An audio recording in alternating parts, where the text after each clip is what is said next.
they're a part of the spiritual community, they're woke, whatever. That does not mean a person is a person of integrity, of kindness, of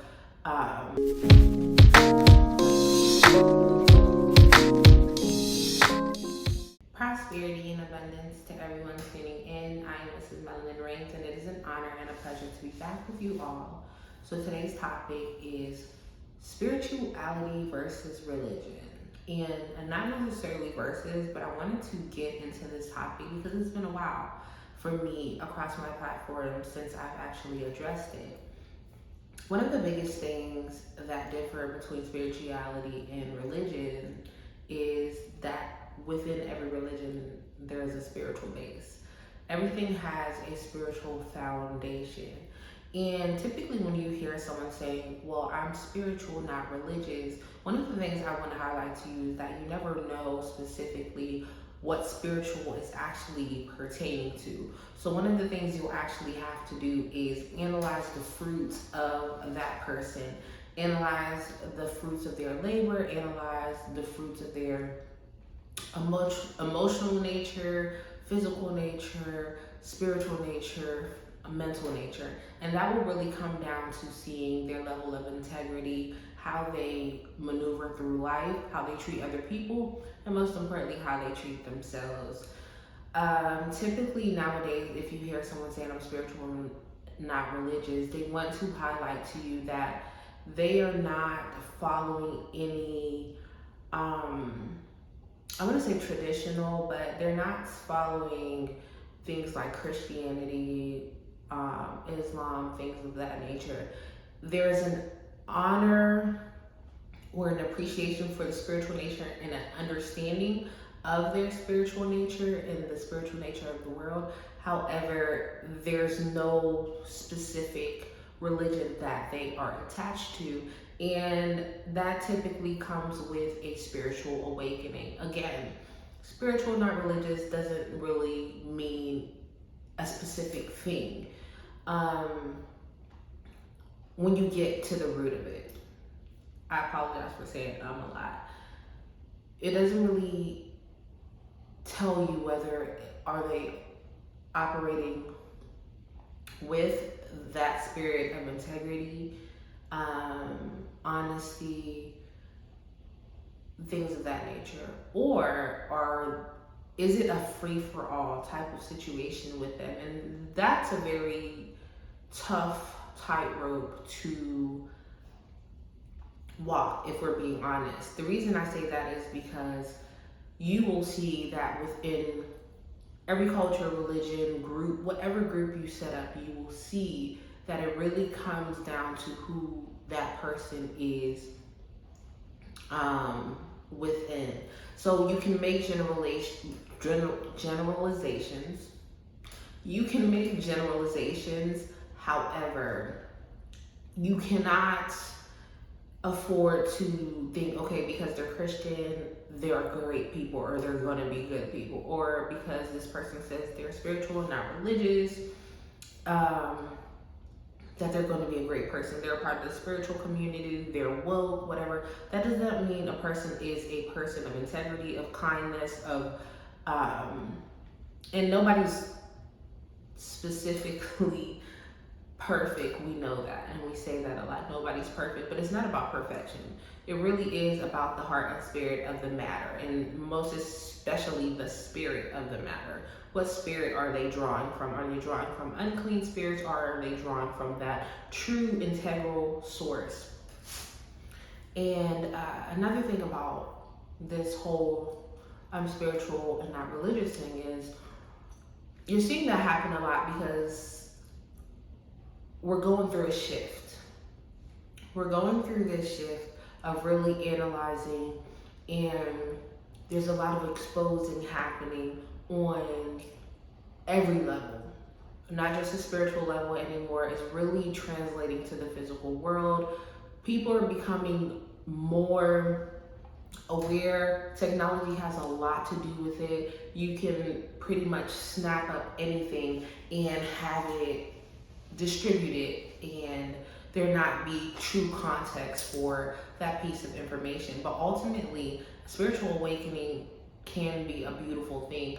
I really want to highlight this time around that while I too identify as, yes, I am spiritual and not religious, meaning I do not align myself with any religious group. I honor the Most High God. I talk more about the Most High God now, but ultimately I'm allowing that power to, I'm building that relationship and allowing that power to reveal itself in the increments that it will, because it's such a hard thing to conceptualize what it is that creation has really come from. And it's I appreciate the different levels now. I appreciate different religions and even other spiritual perspectives. Again, you do have to really test the fruits of everything. You can't just allow yourself to say, okay, well, a lot of times on this particular, I don't want to call it a trend, but it is, spirituality has sort of become trendy. Like you see someone with waist beads and crystals and all of those things, and you automatically associate them with a certain group. The most important thing I want to highlight yet again is that you have to go through the process of testing the spirit. You cannot just assume a person is going to be a safe person, a healthy person, and a person of integrity because they are aligned with a certain group, culture, race. Any way you want to break it down, it doesn't work. But you will have to go through that process, just like you have to go through that process with yourself, ultimately. Okay, and so that's one of the biggest things I want to highlight with being spiritual and not religious. Another thing I want to highlight is that a lot of times, especially with religious groups or religious people, they'll say, okay, what God? Like you can say God. Some people say the universe, and I think we'll have to break that down in a different episode. I used to be one of those people. My perspective has shifted. But one of the most important things, again, is that I honor that I do not know everything, and I have to build that relationship with the Most High God to truly have things be revealed onto me.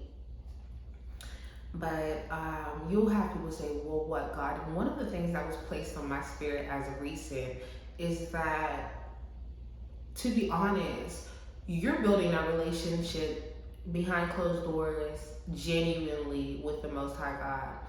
And I don't think it's mandatory for other people to know. And I know that everybody is not of that source of integrity, that source of protection, the original source, the true source. I know everybody's not of that, but again, that's where testing the spirit, like letting the spirit of everything and everyone go through that discernment process and strengthening your relationship with the Most High God, so that you can have that spiritual tool set to where you'll pick up on something instantly, or something just won't sit right with you, and then more information will be revealed onto you. That's one of the biggest things. We have to get into the fact that relationship with the Most High God, however you're referring to that, it has to be a true relationship that is built through different levels of obedience, different levels of sacrifice at times, different levels of just paying attention and allowing that alignment to work through you. So you don't need to know specifically what a person, who a person is spiritually behind closed doors. That is actually just supposed to be, because you should declare the greatness of God. I believe you should declare the great things that have done for you, and you will feel encouraged when something's working for you, or you feel aligned with something, to speak on that behalf. So that is understood, and that plays a part. And I know a lot of people have this mindset of really, bringing people in. I more specifically believe that when people are ready, they will seek it out, and then you can help with that alignment process, or also you can live your life in a way where it shows through you truly, and people will want to be aligned with whatever your source is. I think it really has to speak volumes. Like when people test the spirit or try the spirit as it relates to you, it should come back, you know, like, okay, like this person is legit. And that doesn't mean we're going to be perfect. Once again, none of us is perfect. We have flaws, we do different things. But you will be able to see what a person is aligned with. People who are not of integrity are constantly and consistently doing things that are not of integrity. They don't have boundaries. They don't have any type of limits to what they will do whenever they feel like they have to do it. So if you actually pay attention and you see, it's a little bit more hard within our flesh to like discipline ourselves from like, you know, fleshly desires and things like that. But being cruel to one another on an intentional level, like of course we'll have emotions that we go through and we should be able to talk those through or fall back. But we're not talking about communication problems when we're talking about a person not being of integrity. We're talking about intentional manipulation. We're talking about intentionally smearing people, intentionally hurting people, intentionally being reckless. And a lot of those things come from their own internal nature, and whether they've turned themselves over to a reprobate mind and they've made themselves a host for unclean spirits. But you will be able to see if you really are able to go through this process. And once you relearn and draw onto the Most High God, you will learn those things. So ultimately, I want to wrap it up. I hope I hit those key points that I wanted to hit about the difference between spirituality and religion. Religion is more organized. Religion is more of a lot of times it can become a cult, and I'm not even necessarily putting a negative connotation on the word cult, but it just kind of is what it is, kind of similarly to culture. A lot of times people distort the nature, because I believe religion was created to be a vehicle to which, you know, you can rock a straight, narrow path. And there is so much value in a straight, narrow path because there can be so many distractions upon the way. And there can be so many things that can become a stumbling block on your path.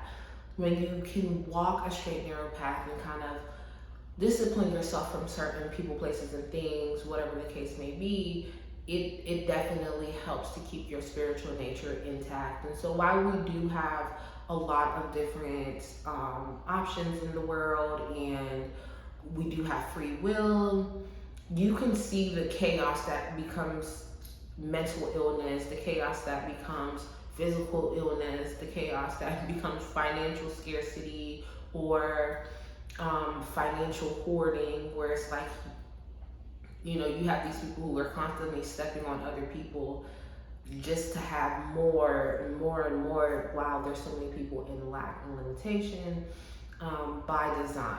It really is by design. So while religion is more of an organized, and people really become very cultish, it's human nature that really distorts a lot of things. And the dysfunction in the world, like the way the world is set up, is really to bring out the dysfunction and the distortion in the people that live there. So unless you really draw onto the Most High God and you stay aligned with that and let that guide you, things can become chaotic. So once again, religion being more organized, spirituality is really, it varies a lot. It varies a lot, and there's really no clear definition of, you know, what that could mean for a person. Right now, you have the trendy stuff, but at its core, we are spiritual. So spirituality is a way of life. Regardless whether you have a spiritual awakening or not, that undertone will always play a part in everything you do, every decision you make from the day before the day you were born, actually. And so it's not really a versus thing. It's more of, right now I feel like the shift is guiding us towards really analyzing things that were distorted, things that were dysfunctional, or you have some people who are getting carried away and they're beginning to consume in excess, or flip their world, or the world of the people closest to them, or depending on how much power they have, they're creating like this do what thy will's mindset. And that is definitely, it becomes dangerous, because while do what thy wills may not be anything excessive or abusive or harmful for you, you ought to know that there are many vessels, many people on this planet who will take do what thy wills and do some of the most nasty things that you can ever think about, and they already are. So hopefully I have got my point across. If you like this video, make sure you give it a thumbs up, save it, share it, give me feedback about what you would like to define spirituality versus religion, or spirituality in religion as. Let me know if you have embarked upon your spiritual journey, if you are embarking upon your spiritual journey, what you're really learning, if you're in the beginning phases, or if you have come a long way with it and you're starting to see like, hey, there's more to this thing than what I thought initially. So drop that down in the comments, and thank you all for tuning in.